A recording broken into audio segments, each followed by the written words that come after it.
Welcome to the Great Detectives of Old Time Radio. From Boise, Idaho, this is your host, Adam Graham. If you have a comment, email it to me, box13@greatdetectives.net. Follow us on Instagram, instagram.com/greatdetectives, and check us out on Twitter at Radio Detectives. If you're enjoying the podcast, please follow us using your favorite podcast software. Today's program is brought to you in part by the financial support of our listeners. You can support the show on a one-time basis at support.greatdetectives.net, and you can also become one of our ongoing Patreon supporters for as little as $2 per month at patreon.greatdetectives.net. Now it's time for this week's episode of The Falcon. The original air date, August 30th, 1950, and the title is The Case of the Disappearing Doll.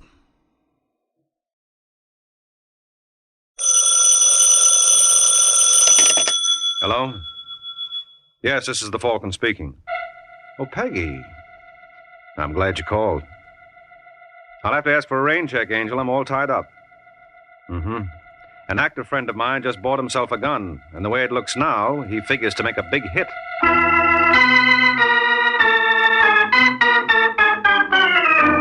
The Adventures of the Falcon, starring Les Damon. You met the Falcon first in his best-selling novels. Then you saw him in his thrilling motion picture series. Now join him on the air when the Falcon solves the case of the disappearing doll.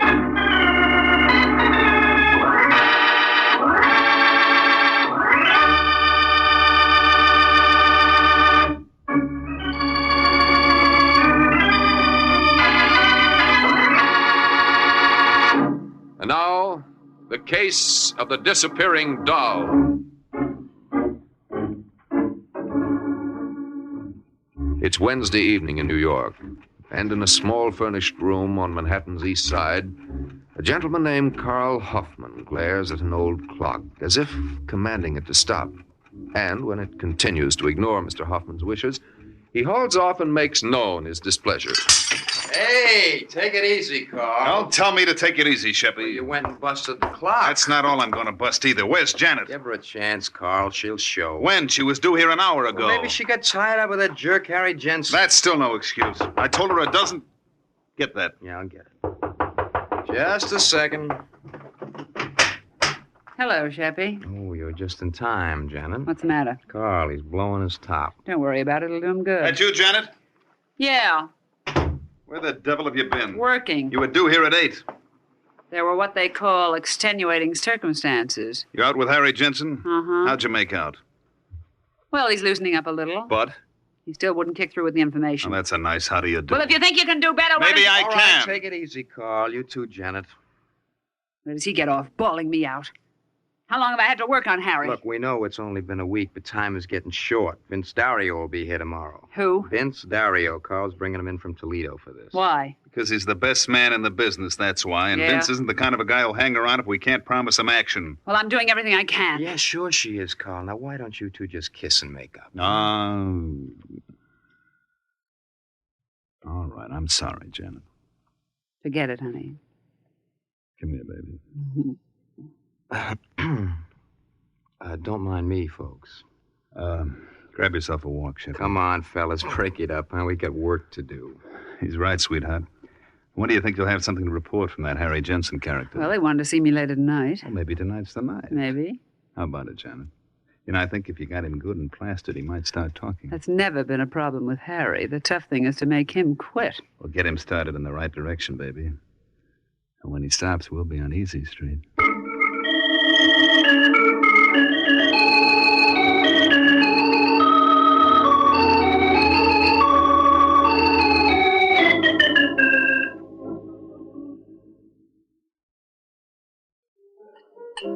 Hey, no more for me, Janet. I had enough. Oh, don't be such a sissy, Harry. Who's a sissy? You are. Yeah? Well, let me show you something. Give me that bottle. Now, Harry, do you think you should? Watch. What Well, well, well. How's that? Oh, darling, you're terrific. Hey, you want to know something, Janet? What? Hey, you're pretty terrific, too. I'm crazy about you, baby. Crazy enough to marry me? Say the word and we'll do it like that. Don't tempt me, Harry. I mean it. So do I. What did we live on? What will we live on? What's the matter with me? I make good dough. $80 a week. Is that anything to sneeze at? Oh, no, that's wonderful, darling. Yeah, I'm top man with the outfit. Who do you think makes all the important deliveries? Who? Me, that's who. Go on. Don't believe me, huh? Ever hear of the McGill Company? Yeah? Well, they got a payroll of $80,000 a week, and I'm the guy who brings it to them. When? Huh? When do you bring it to them? Oh, I'm sorry, honey. We're not supposed to tell. And you claim you love me. I do, sweetheart. Then tell me when you're going to deliver the McGill payroll. Now, what difference does that make? Think I could marry a man who didn't trust me? Say, Janet. What? Well, ain't it kind of stuffy in here? No. I feel awful warm. You know, I bet I could go to sleep, right? Don't you pass out on me. Oh, don't, Janet. I'm nuts about... Harry. Harry. The McGill payroll. When do you deliver it? Yeah. Friday at 2.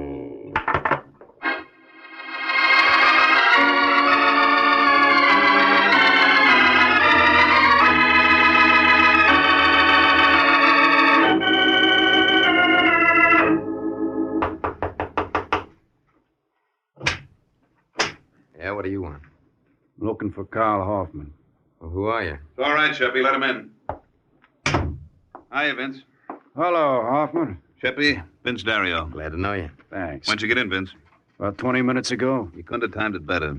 Got something hot? Mm-hmm. Sheppy, hear of the McGill Company?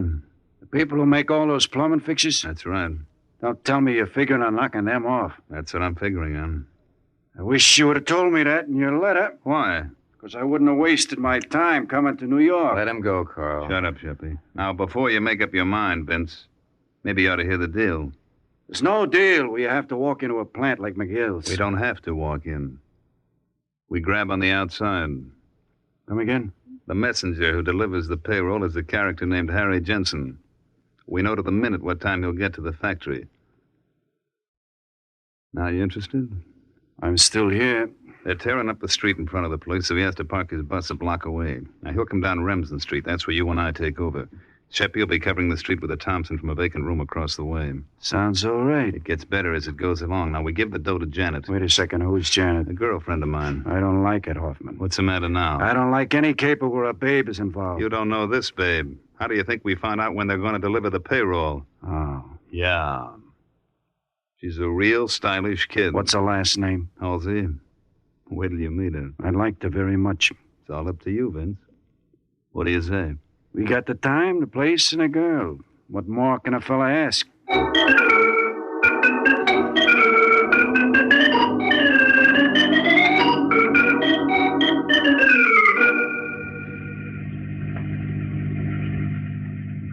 How does she handle, Janet?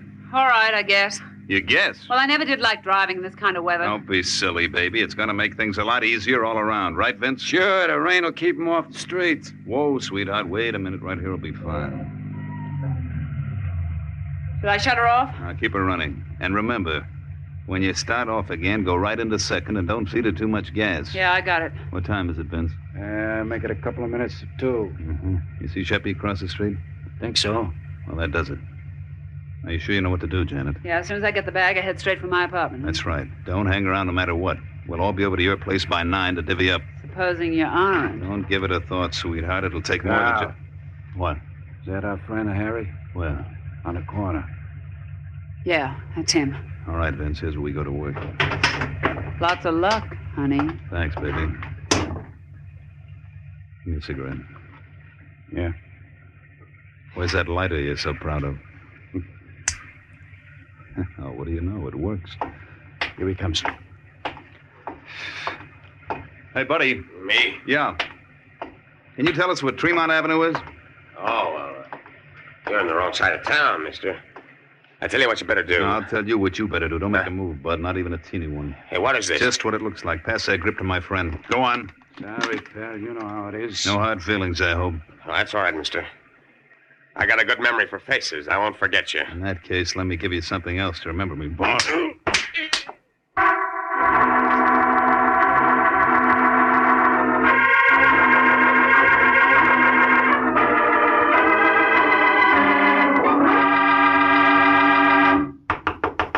Who is it? That should be open up. Hello, Carl. Vince. Hi. Went off like clockwork, didn't it? Yeah. Where's Janet? She ain't here. Huh? What? No. I was the first one in. It's lucky I had a key to her place, huh? And you're lucky I don't have a suspicious mind. Well, I have. Did she phone in? Uh-uh. You told her to come straight here, didn't you, Carl? Yeah? Well, you don't think she had an accident, do you? No. We would have heard about it. I had the radio in the car tuned to the police calls. But if the cops snapped her... You kidding? There was nobody within miles of her. After you chucked the bag into her car, she took off. She'll show up, Vince. She better. She's got all the dough. Just what are you getting at? You told me yourself she's a very smart girl. Women who are beautiful shouldn't be brainy. Meaning? I think we got a double cross. You're nuts. I'll leave it to Sheppy. No. Janet wouldn't do that, Vince. Why not? Well, because she never did it before. Did she ever have 80 grand before? Look, what are you worried about? It isn't even 9 o'clock. Well, supposing she doesn't show by 9. Then I'll start looking for her. And if she isn't dead when I find her, she'll wish to heaven she was.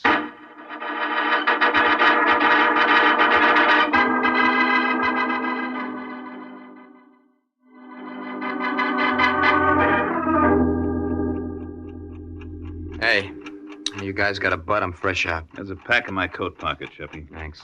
Carl, you wouldn't have anything else in that pocket. Like what, Vince? Like 80 grand. Pardon me for pointing, but it's 20 after 9. Your girlfriend hasn't shown up yet. So? So I think we ought to start looking for her. Suppose she comes back in the meantime. You can always leave a note. No. I think one of us ought to hang around here. Who, for instance? Why, do you want to? Maybe I better. Okay, you wait here. Sheppy, you cover the east side. You know the places Janet likes. I got you. What are you going to do, Hoffman? I got an angle I want to try. Like what? Never mind. But if Janet's tossing us a curve, I think I know the one guy who can throw her out at home. I'll let you know how I make out.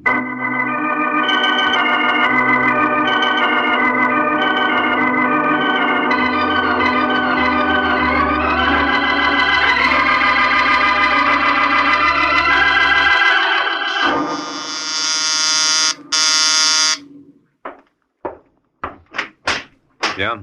I'd like to see Mike Waring, the Falcon, please. You are now.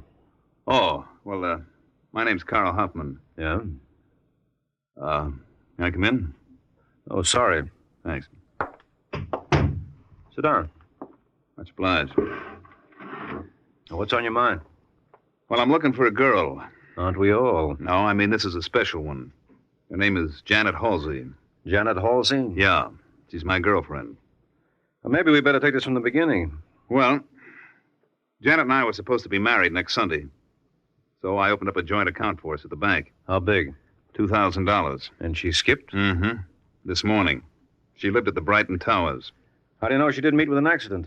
Well, she's done this same thing before. Oh, she has? Yeah. She served 3 years in the women's penitentiary under the name of Lois Hart. She got out in 48. Well, how come you trusted her with your money? Well, you know how it is, Waring. You always hope that this time it's going to be different. Mm-hmm. Well, I'll see what I can do, Hoffman. As you say, the first problem is to locate the girl. Yeah, and the moment you do, will you give me a call? I'll be waiting at the Brighton. Brighton? Didn't you say that's where your girlfriend lived? Yeah. I'm using her apartment to operate from. Mm-hmm. You see, I wouldn't want to miss her if she came back. Well, I guess that does it, Falcon. I'll be waiting for your call.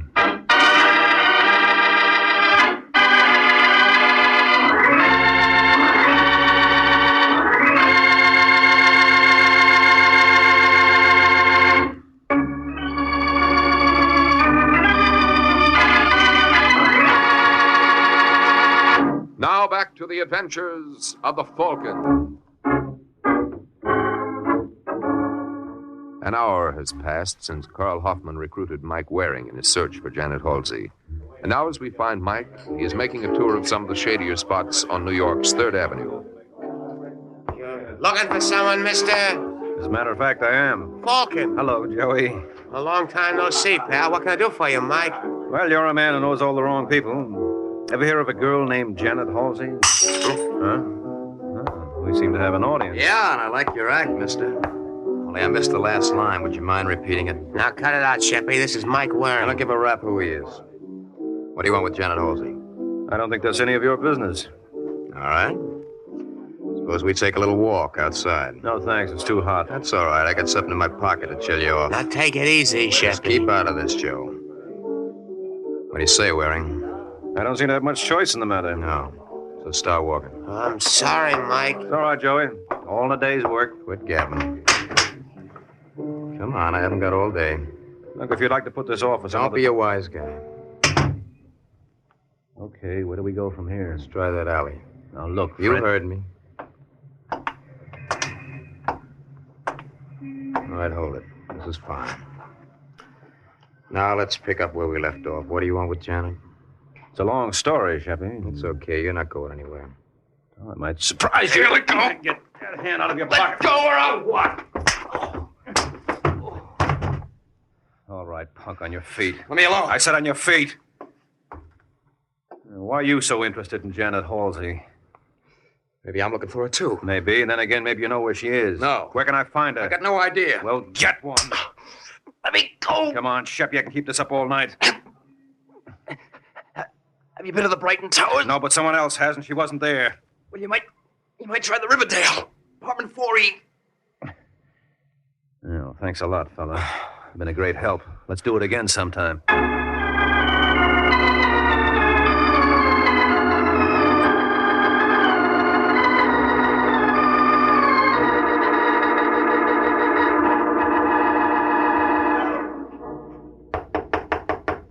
Who is it? Carl. Where's Sheppy, Vince? Out looking. Did he phone in? No, I guess he had nothing to report. How did you make out? Not so hot. I guess that leaves me up the well-known creek. What are you griping about? We're all in the same boat. Yeah, but I didn't bring Janet into the act. You did, Hoffman. Okay, and I'll find her. I don't see you making any progress. Maybe not, but I hired somebody who will. Who? A fellow named Mike Waring. A private dick? That's right. What's the idea? You going off your trolley? Relax, will you, Vince? I gave him a song and dance about wanting to find Janet. This guy Waring has plenty of contacts. Well, I don't like it. And you, the boy, was belly aching that I wasn't doing anything. You didn't have to go that far. No, how far would you go for 80 grand? Yeah, I guess you're right. Thanks. That must be Sheppy. I'll take it. Yeah, what do you want? I beg your pardon. I must have the wrong number. Wait a minute. Is that you, Janet? Hello. Hello. What's the trouble? I think that was Janet. You're imagining things. Don't tell me. I'd recognize her voice anywhere. What made her call and then hang up? You know something, Vince? That's just what I was wondering. I'll be back in an hour.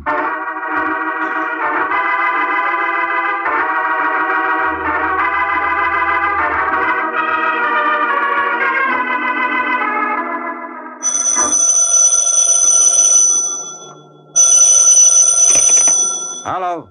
Hello, is this Janet Halsey's apartment? Yeah? There's Carl Hoffman there. Who's calling? Mike Waring. We just stepped out for a while. Want to leave a message? Who's this? It's okay. I'm a friend of his. My name is Vince Dario. Well, tell Hoffman I've got a lead on his girlfriend. She's supposed to be at Riverdale Arms. If he'll meet me at the 86 Club, we'll go over together. Thanks a lot, Mr. Waring. I know Carl'll be glad to hear that.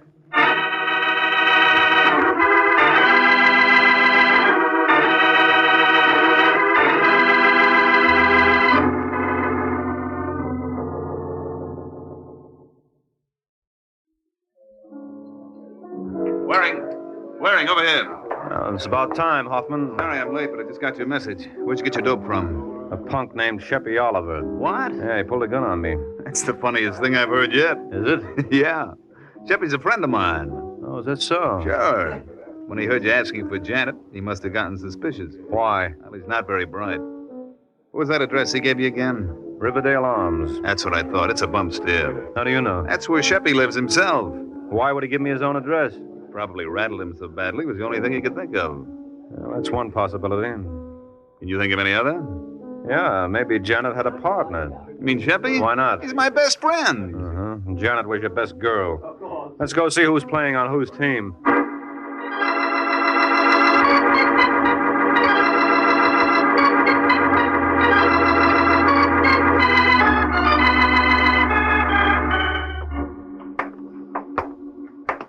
4A, B. It's the last one down the hall, Waring. You know, there's one thing that throws me. Only one? After I left your office, I went back to Janet's apartment. I was talking with Vince Dario when the phone rang. So? A girl got on. I would have sworn it was Janet, but she claimed it was the wrong number. Well, maybe she was trying to get in touch with Sheppy, and she got frightened when she heard your voice. Could be, but I never thought Sheppy was her type. This is the place. I just can't believe that he...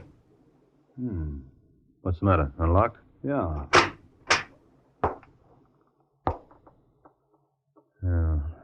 Just as I figured.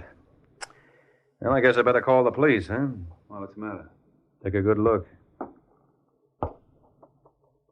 Holy smoke. It's Sheppy. Yeah, and with that slug in his head, I don't think he's in any position to call the cops himself. Where's the phone?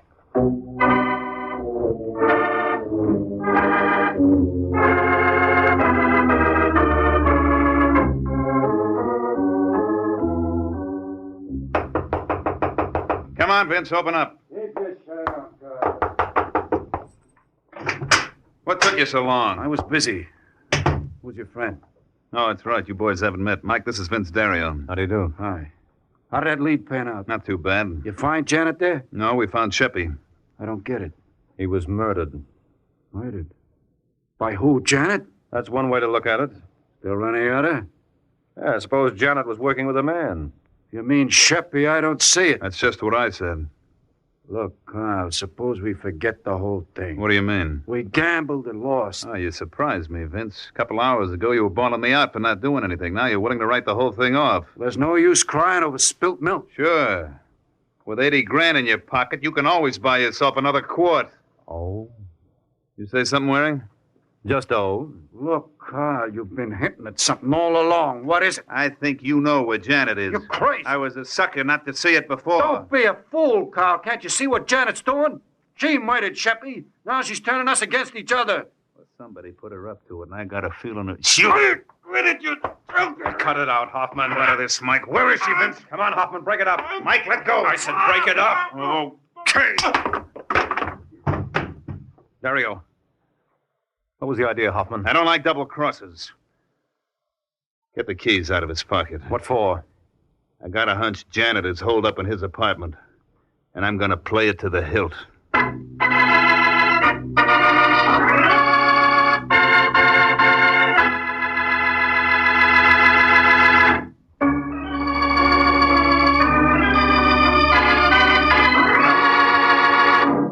Now back to the adventures of the Falcon. Only a few minutes have passed since Carl Hoffman decided that Janet might be hiding in Vince Dario's apartment. Now he and Mike are at Dario's, but so far there's been no sign of Janet. Well, looks like your hunch was worthless, Hoffman. Did you try the kitchen? I've been all over the place. There's no one here. I still believe that Janet was working. Wait a minute. Open that drawer again. I thought I saw an envelope in there. Yeah, you're right. Mr. Vince Dario, 2719 Bolton Avenue, Detroit. Look at the postmark. Bedford Hills, March 16th, 1948. Now look at the return address on the other side. Janet Halsey, State Penitentiary for Women. Uh-huh. You get it? And I was right. Vince knew Janet all along. Well, you could build up a convincing case on the face of it. Yeah, but where is she now? But can't you think of somewhere she might go? Oh, we've covered every possible hideout. No, we haven't. There's one place you're forgetting, Hoffman. Whose? Yours. What are you talking about? You're the man who put Janet up to this. You planned to double-cross your ma from the beginning. Yeah? Yeah, and I thought you did pretty well. You murdered Sheppy and framed Vince Dario, and that only left Janet to be taken care of. What about you? I don't think you're man enough. That just goes to... What's the matter, Hoffman? You lose something? That's what you're looking for? Where'd you get that gun? I lifted it off you when you were shoving Dario around. Just say the word, friend, and I'll give it back to you. A slug at a time.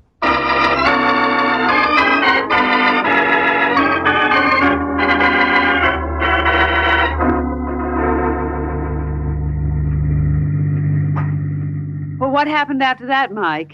You know the rest, Janet. As soon as the police picked up Carl, I went to his apartment. And picked me up. And not a bad day's work at that. Thanks. No, I'm talking about the little bag you had with you containing 80 grand belonging to the McGill Company. Oh. Now, what gets me is how you people knew exactly what time the payroll was to be delivered. Oh, I had inside information. From the boy who delivered it? How did you guess? It figured. What did you do? Use your feminine wiles? It didn't take much. He wanted to prove what a great, big man he was. Mm-hmm. Well, you have that effect on the opposite sex. Do I? Yeah, it's just too bad you had all your work for nothing. Yeah, I guess when you come down to it, I was pretty lucky at that. You sure were, Angel. There's no doubt that with Sheppy and Vince Dario disposed of, you were next on Carl's list. Dirty double-crosser. No. There's no reason to be angry. After all, you were in on 99% of the plot. He just neglected to tell you the big finish he planned for you. Oh, incidentally, when you called your apartment and got Hoffman on the phone, why did you pretend it was the wrong number? We had it arranged.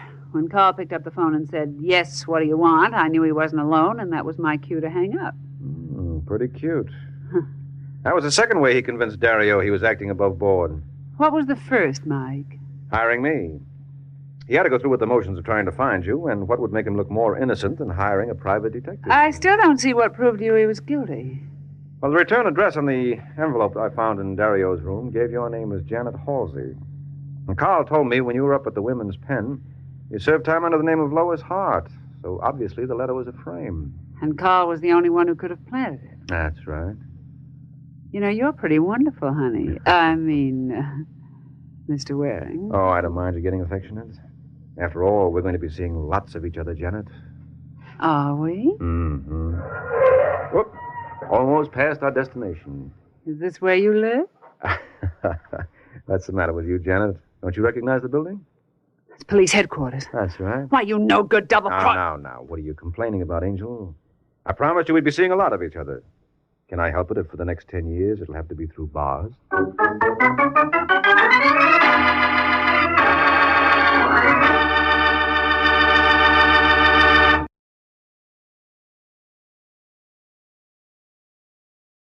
Welcome back. With the Falcon coming in so late in each episode, the value of a given episode really depends on the quality of the mystery, and this one I think was just okay.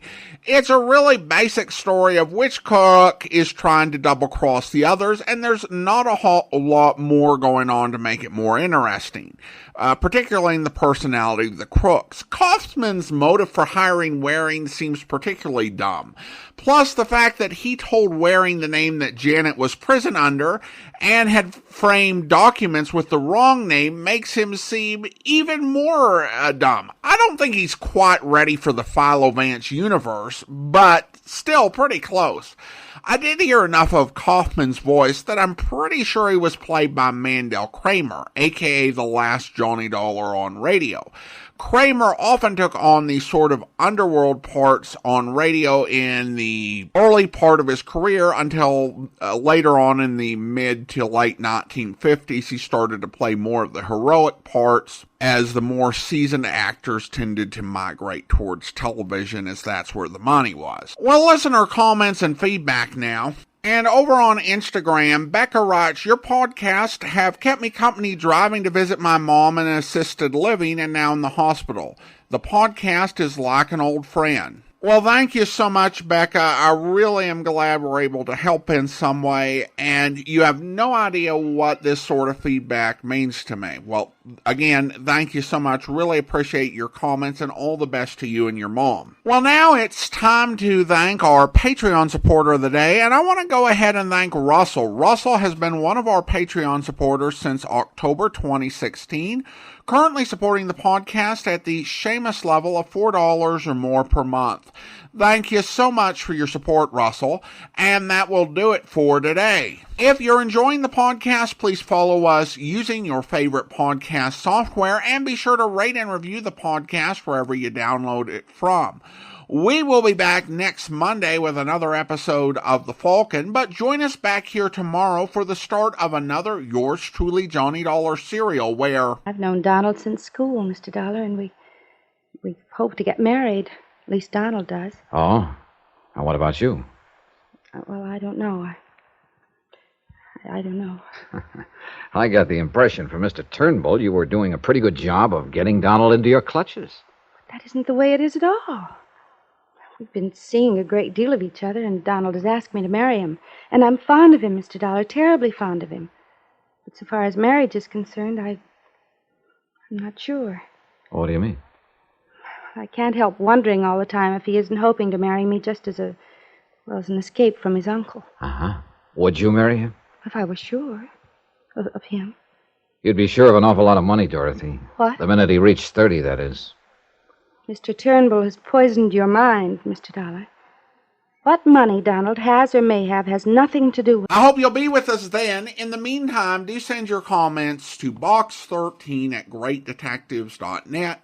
Follow us on Twitter at Radio Detectives and check us out on Instagram, instagram.com/Great Detectives. From Boise, Idaho, this is your host, Adam Graham, signing off.